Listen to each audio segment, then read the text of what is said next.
सब कपड़ों में जेब होती है पर कफन में जेब नहीं होती।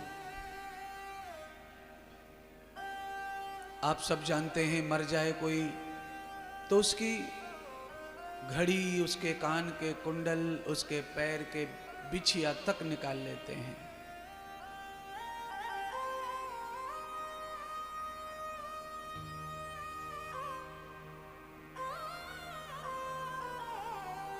अग्नि में तो ये सब भस्म हो जाता है, पर अग्नि में जलने के लिए कोई धातु नहीं छोड़ते शरीर पर मरने वाले के।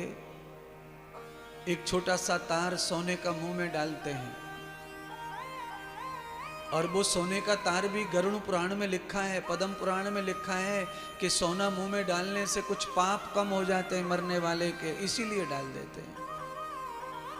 अगर मुख में तार डालने से पाप कम होते हैं तो क्यों ना उसके कान के कुंडल, नाक के नथली, नाथे का टीका, हाथ के सारे कंगन सोने के साथ जाने दो, बहुत सारे पाप कम हो सकते हैं, भगवान माफ कर सकते हैं। क्योंकि भगवान सोने के भूखे बैठे हैं, सोने की दलाली भगवान लेते हैं शमशान में वैद्यनाथ महादेव। इसीलिए क्या क्या पाखंड समाज में फैला हुआ है। सोना मुख में, वैज्ञानिक तरीके से देखा जाए तो सोना मुख में डालने से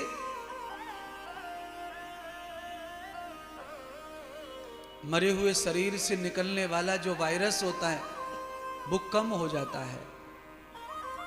इसलिए सोने का मुख में डालकर शरीर को भस्म करते हैं हिंदू धर्म में।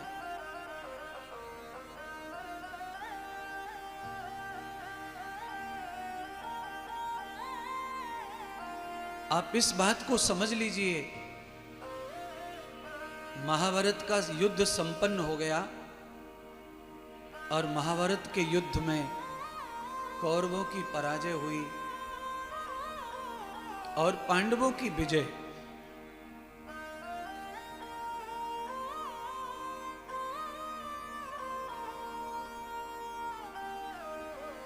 महाभारत युद्ध लड़ने वाला कोई व्यक्ति अगर नहीं था तो उनका नाम है विदुर जी। विदुर जी पांडवों के साथ रहना चाहते थे युद्ध में, पर वचन दिया था कौरवों के धृतराष्ट्र को, पितामह भीष्म ने भी, विदुर ने भी, कि हम हमेशा तुम्हारी ही सेवा करेंगे।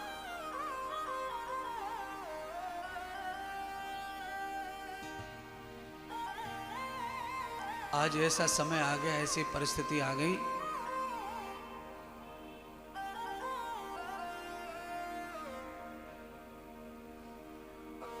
कि विदुर जी साथ नहीं दे पाए कौरवों का और पांडवों का, तो उन्होंने यही निश्चय कर लिया कि अच्छों का साथ हम दे नहीं सकते और बुरों के साथ हम रहना नहीं चाहते, तो क्या करें। तो भगवान श्री कृष्ण की आज्ञा लेकर के विदुर वन में चले गए थे पत्नी सुलभा को लेकर।